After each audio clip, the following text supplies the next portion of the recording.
नमस्कार दोस्तों। देखो आज हम पढ़ेंगे नाडोल के चौहान।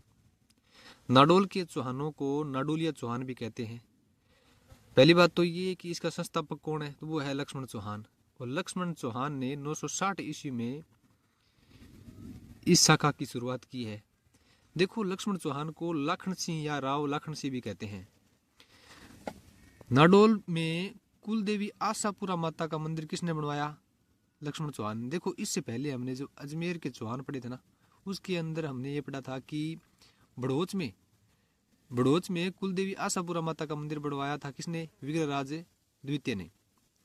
अब देखो लक्ष्मण चौहान की 983 मृत्यु हो गई। इनके बाद देखो इनके उत्तराधिकारी हुए, जैसे शोभित है, बलराज है, महेंद्र, अहिल, बाला प्रसाद, पृथ्वीपाल, जोजलदेव। देखो इनके बारे में जानकारी है। शोभित के बारे में ये मिलती है कि इसको धार का अधिपति, ये धार मतलब मालवा है, धार का अधिपति कहाँ पे कहा गया है? सुंदा पर्वत में और शेवाड़ी ताम्रलेख में। दूसरी बात ये कि बलिराज ने मालवा के पुंज परमार को हराया। इंपॉर्टेंट नहीं है इतना। जोजलदेव के बारे में महाराजा धीराज की उपाधि मिलती है। कहाँ पे मिलती है? नाडोल के सोमेश्वर मंदिर के स्तंभ लेख से महाराजा धीराज की उपाधि मिलती है। किसकी? जोजलदेव की। इसके बाद देखो अहिल हुआ है। अहिल ने गुजरात के भीमदेव सोलंकी को हराया। मालवा के भोज के सेनाध्यक्ष से सदा का सर काटा किसने? अहिल ने।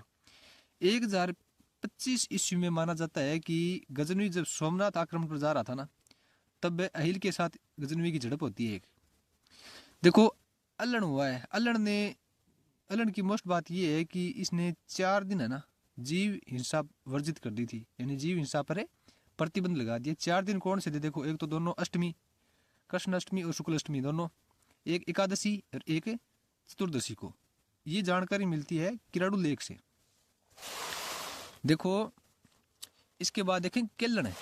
केलन जो कि मूलराज सेकंड का सामंत हुआ और कायदरान की युद्ध में मूलराज की ओर से लड़ते हुए ये मारा गया।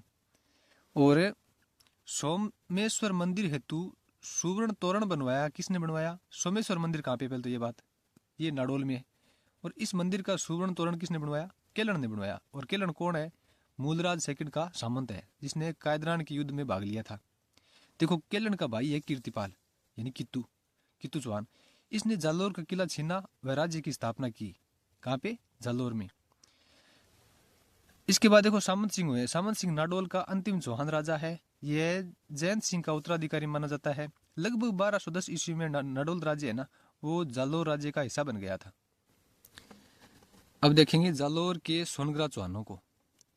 देखो इसका मूल पुरुष है ना, वो है कीर्तिपाल या कित्तू चौहान। यानी कि जालोर में जो चौहानों की सोनग्रा शाखा है ना, उसका संस्थापक कौन है? कीर्तिपाल है। परमार कुंतपाल को इसने जालोर से हटाया। परमार वीर नारायण को सिवाना से, और एक अन्य परमार है उसको किराड़ू से हटाया और इन तीनों क्षेत्रों को जीता और अपना राज्य स्थापित किया। देखो 1181 ईस्वी में जालोर राज्य की स्थापना करता है कीर्तिपाल। देखो कीर्तिपाल के बारे में देखो, जालोर शाखा के सोनग्रा चौहान वंश की स्थापना करने वाला कीर्तिपाल चौहान। किराड़ू के राजा आसल को मारा। ये बात मिलती है सुंडा अभिलेख से। देखो एक इनकी उपाधि है सुंडा अभिलेख में राजेश्वर की। किसकी? कीर्तिपाल की। कीर्तिपाल की उपाधि है राजेश्वर, सुंडा अभिलेख में मिलती है। एक देखो कासूद या कायंद्रा की लड़ाई में मुसलमानों को इसने हराया। ऐसा माना जाता है कि जालंधर नाथ ने कीर्तिपाल को एक पारसमणि दी थी। कीर्तिपाल के बाद देखो समर सिंह हुए हैं। समर सिंह ने समरपुर शहर, कनकांचल या सोनलगिरी जालोर का एक पहाड़ है, उस पर एक कोट या प्राकार बनाया और उसकी बुर्जों पर नाना प्रकार के युद्ध यंत्र जमवाए। किसने जमवाए? समर सिंह ने। देखो नाडोल, भीनमाल, रतनपुर और बाड़मेर जीता किसने? समर सिंह ने। समर सिंह ने अपनी पुत्री लीला देवी का विवाह है ना, वो भीम सेकंड से कर दिया। और भीम सेकंड गुजरात का चालुक्य शासक है। इसके बाद देखो उदय सिंह नाडोल का राज्य का अंत करके जालोर में मिलाता है। कौन मिलाता है? उदय सिंह। सुंदा पर्वत शिलालेख में उदय सिंह को इन प्रदेशों का स्वामी कहा गया है। देखो नाडोल का, जबालीपुर का, मांडव्यपुर का, वाघबट मेरू मतलब बाड़मेर का, सुरचंदा, रात हरड़ा, खेड़, रायसेन, श्रीमाल यानी भीनमाल, रतनपुर, सत्यपुर, सांचौर का नाम क्या है यहाँ पे? सत्यपुर है। ये ध्यान रखना। इन क्षेत्रों का उदय सिंह को विजेता कहा गया है।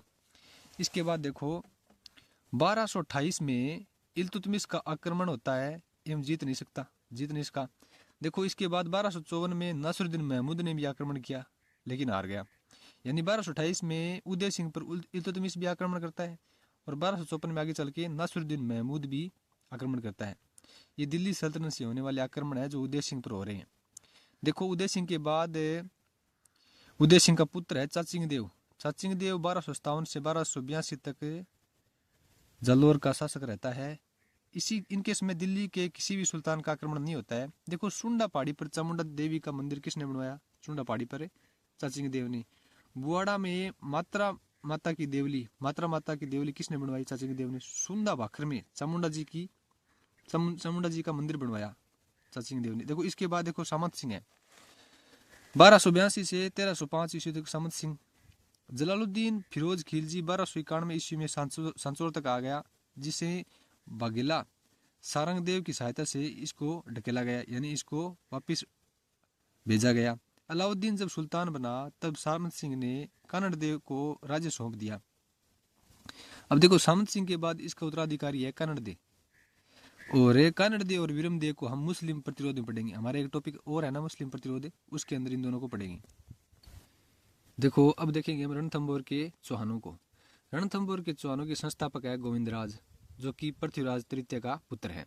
इसने 1194 ईस्वी में रणथंभौर के चौहान वंश की स्थापना करता है। देखो गोविंदराज के बाद वल्लन देव, फिर प्रहलादन और वीर नारायण राजा हुए हैं। देखो वीर नारायण के बारे में कहा जाता है कि इसके टाइम में इल्तुतमिश का आक्रमण होता है और इल्तुतमिश है ना वो वीर नारायण से रणथंभौर जीत लेता है और वीर नारायण को दिल्ली ले जाता है।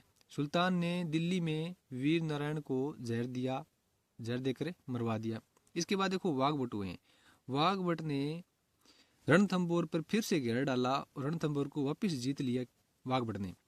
देखो वाघभट के टाइम में रजिया सुल्तान ने रणथंभौर पर अटैक किया और इसके जो नेतृत्व करता थे ना सेना के, वो थे मलिक कुतुबुद्दीन एक हसन गोरी, लेकिन ये लोग जीत नहीं सके।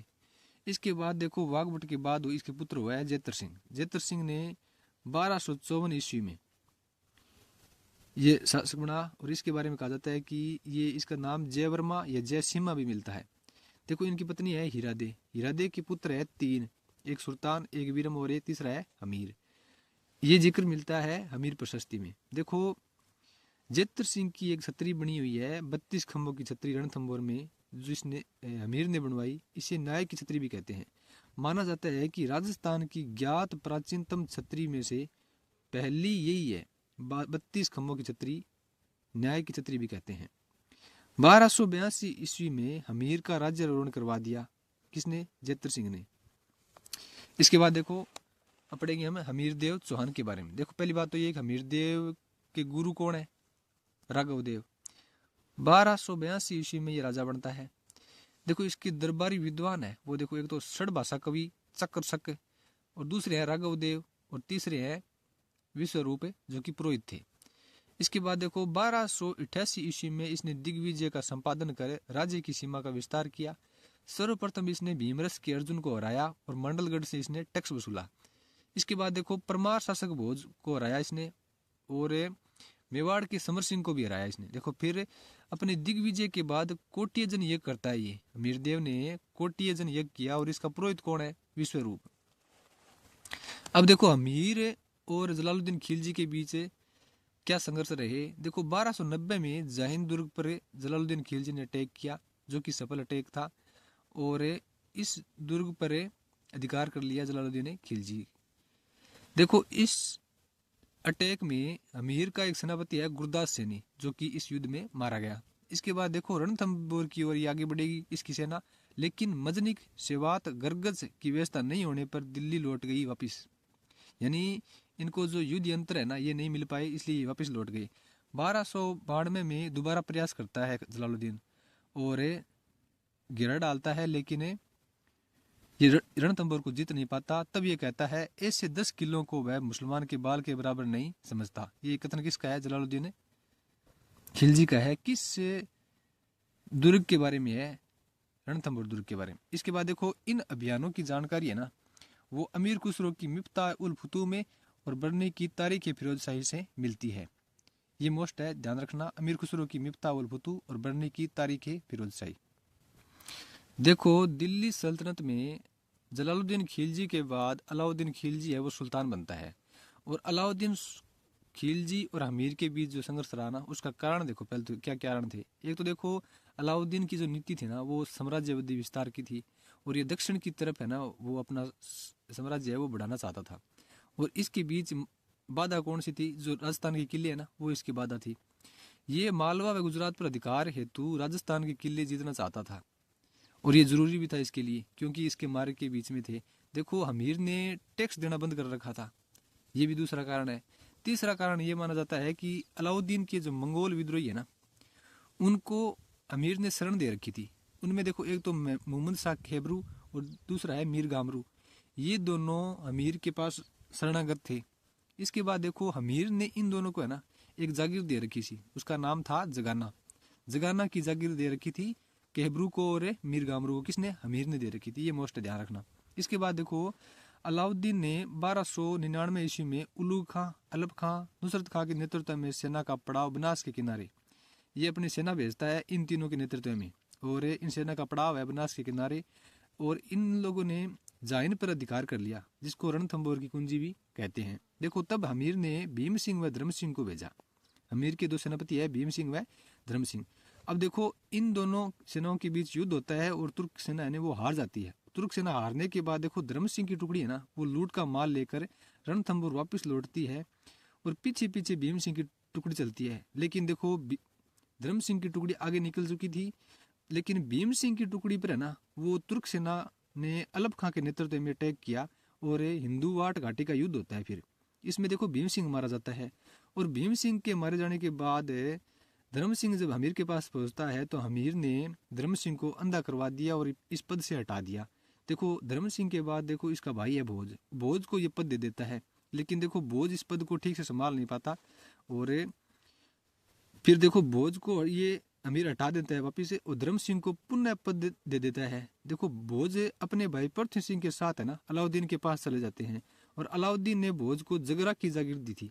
किसकी जागीर दी थी, जगरा की जागीर। किसको, भोज को, अलाउद्दीन ने। ये ध्यान रखना भाई, जगरा की जागीर दी। इससे पहले हमने एक जागीर पढ़ी थी जो कि कहबरू व गामरू को हमीर ने दे रखी थी जगाना की जागीर। ये जगरा की जागीर है, वो जगाना की है। देखो धर्म सिंह अब देखो अपमान का बदला लेना चाह रहा था, और साथ में इसने क्या किया, जो आम जनता है ना उस पर कई सारे टैक्स नहीं एक्स्ट्रा थोप दिए। इसके कहने पर अमीर ने देखो एक बार है ना रतिपाल को दंडनायक नियुक्त कर दिया। अब दंडनायक कौन है, रतिपाल। और देखो अलाउद्दीन का पुनः अभियान होता है। फिर देखो तुर्क सेना एक तरफ, देखो अमीर की सेना, अमीर की सेना में देखो अमीर का भाई है विरम, और देखो सेनाध्यक्ष कौन है, रतिपाल। जाजदेव, रणमल तथा मंगोल नेता मोहम्मद कैबरू, गामरू, तीचर और वेचर ये अमीर की सेना में है। इनमें देखो हिंदुवाड़ घाटी का युद्ध होता है और तुर्क सेना इसमें हार जाती है। लेकिन देखो इस हार के बाद है ना अलाउद्दीन खुद एक विशाल सेना भेजता है। अलाउद्दीन ने एक विशाल सेना भेजी, और उसका नेतृत्व कौन कर रहा था इस बार, उल्लू खां और नुसरत खां। उल्लू खां ने एक अपना दूत भेजा मेहल नसी नाम का। मेहल नसी नाम से जो दूत था ना उसको अमीर के पास भेजा और संधि के लिए राजी किया। अब देखो संधि की शर्तें क्या थी, देखो अमीर को 4 लाख मोहरे, 4 हाथी, पुत्री देवलदे का विवाह एक को सौंपना, उसके साथ 4 मंगोल विद्रोह जो मंगोल विद्रोही है ना वो 4, इन सब को वो अलाउद्दीन को सौंप दे या फिर युद्ध कर ले।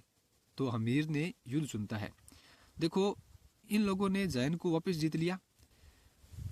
अब प्राचीर तोड़ते समय क्या होता है कि नुसरत खां मर जाता है।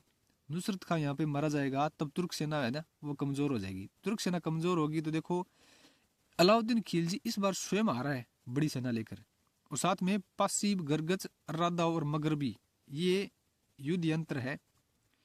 देखो दुर्ग में भी कुछ युद्ध यंत्र थे। देखो एक तो भैरव यंत्र था, एक डेकुलिया, मरकटी यंत्र, ये पत्थर फेंकने के काम आते थे। देखो यहाँ पे है ना अलाउद्दीन ने 1 साल तक है ना घेराव करता है रणथंबोर का। लेकिन देखो अब आगे क्या होता है, इस 1 साल के घेराव के बाद क्या होता है, अमीर ने आदेश दिया महिमा सही को कि वो सुल्तान अलाउद्दीन के 7 छत्र काट दे। इस दौरान क्या होता है, सुल्तान का ध्यान भंग करने के लिए धरू व वारू नाम की दो वेश्याएं हैं वो नृत्य कर रही है। धरू व वारू नाम की दो वेश्याएं नृत्य कर रही है। ये जिक्र मिलता है हमीरायण में। देखो आदेश किसको दिया था, महिमाशय को। महिमाशय ने क्या किया, अलाउद्दीन के सातों छत्र है ना उनको काट दिया। अलाउद्दीन वृत्तिपाल के बीच में एक संधि वार्ता होती है और अलाउद्दीन है ना वो वृत्तिपाल को प्रलोभन देता है कि उसको किला सौंप दिया जाएगा। और वृत्तिपाल जब किले के अंदर आता है ना तो रणमल को भी अपने साथ में कर लेता है। और इसी प्रकार देखो सुरजन शाह नाम का एक सरदार है, उसको भी अलाउद्दीन अपनी ओर कर लेता है। देखो तुर्क सेना इस टाइम में किले में प्रवेश करेगी। कैसे करेगी कि रतिपाल है ना इसने जो किले के द्वार पर जो द्वारपति थे ना उनको हटा लिया, तो ये किले में प्रवेश करेगी। अब देखो प्रवेश करेगी तो युद्ध होगा। अमेर की रानी ने रंग देवी ने जोहर किया और उनकी पुत्री देवल दे ने पद्मला तालाब में जल जोर किया। देखो ये राजस्थान का पहला जोर है और एकमात्र जल जोर है ना वो रणथंभौर से ही मिलता है। इसके बाद देखो युद्ध होगा। आजा ने हाथी मार डाले, विरम ने चाहड़ का सिर काटा। विरम ने चाहड़ का सिर काटा। चाहड़ कौन, विरम कौन है, अमीर का भाई है। अमीर ने देखो अपना सिर काट भगवान शिव को अर्पित कर दिया। देखो इस युद्ध का आंखों देखा वर्णन है ना वो अमीर खुसरो खजाइन उल फुतू में करता है। और खजाइन उल फुतू का दूसरा नाम ये भी है तारीख अलाई। ये ध्यान रखना, खजाइन उल फुतू का दूसरा नाम तारीख अलाई है, जो कि अमीर खुसरो का एक रचना है। और इसके अंदर है ना युद्ध का आंखों देखा वर्णन है अमीर खुसरो ने किया है। देखो 11 जुलाई 1301 ईस्वी में दुर्ग पर है ना वो तुर्कों का आधिपत्य स्थापित हो गया। अब देखो इस बार अमीर खुसरो क्या कह रहा है कि कुफर का गढ़ इस्लाम का घर हो गया। ये कथन है अमीर खुसरो का रणथंभौर जीतने के बाद। देखो अलाउद्दीन ने रणमल वृत्तिपाल को मार डाला। इसके बाद देखो जब मोहम्मद शाह है ना मोहम्मद शाह कैबरू जब घायल था ना, घायल पड़ा था, तब अलाउद्दीन ने उसके पास पूछा कि यदि तुम्हारे गांव को मैं उपचार कर दूं, ठीक कर दूं, तो तुम्हारा हमारे साथ कैसा व्यवहार रहेगा। तो देखो मोहम्मद कैबरू ने क्या कहा कि मैं दो काम करूंगा। एक तो देखो अमीर के पुत्र को रणथंभौर की गद्दी पर बिठा दूंगा और दूसरी मैं तेरा कत्ल कर दूंगा। ये उत्तर सुन के अलाउद्दीन ने मस्त हाथी के पैरों तले महमूद कैबरू को कुचलवा दिया। अब देखो हमीर से संबंधित कुछ साहित्य ग्रंथ है जिनमें अमीर के बारे में देखो विस्तृत वर्णन है। देखो उनमें एक तो देखो हमीर महाकाव्य है। हमीर महाकाव्य नयनचंद सूरी का है। सुरजन चरित देखो चंद्रशेखर का है। हमीरायण लिखा है बाउंड व्यास ने। हमीर रासो देखो सारंगधर का है, 1357 ईस्वी में लिखा है। इसके अलावा देखो हमीर रासो दो और है, यानी हमीर रासो तीन है। एक तो देखो सारंगधर का है, दूसरा है महेश कवि का और तीसरा है जोधराज का, जो कि 1875 ईस्वी में लिखा गया है। इसके बाद देखो प्राकृत पेंगलस नाम की रचना है वो लक्ष्मीधर की है। उसमें भी हमीर के बारे में ही वर्णन है। देखो एक हमीर हट है। हमीर हट देखो एक तो चंद्रशेखर का है और एक ग्वाल कवि का है। ग्वाल कवि ने देखो 1833 ईस्वी में लिखा, यानी हमीर हट दो है, एक चंद्रशेखर का एक ग्वाल कवि का। एक देखो हमीर हटाले के कवित लिखा है कवि मल या कवि माल ने। इसके अलावा देखो अलाउद्दीन व अमीर देव चौहान के संघर्ष का जिक्र है ना वो कुछ मुस्लिम ग्रंथों में मिलता है, जो देखो इस प्रकार है। एक तो देखो खजाइनुल फुतू तो अमीर खुसरो की रचना है। एक देखो फुतू सलातीन है इसामी की। एक है तारीख मुबारक शाही अहमद सर हिंदी की। एक देखो बर्नी की है तारीख फिरोज शाही, यानी कि खजाइनुल फुतू सलातीन, तारीख मुबारक शाही, तारीख फिरोज शाही। ये मोस्ट है, याद रखना।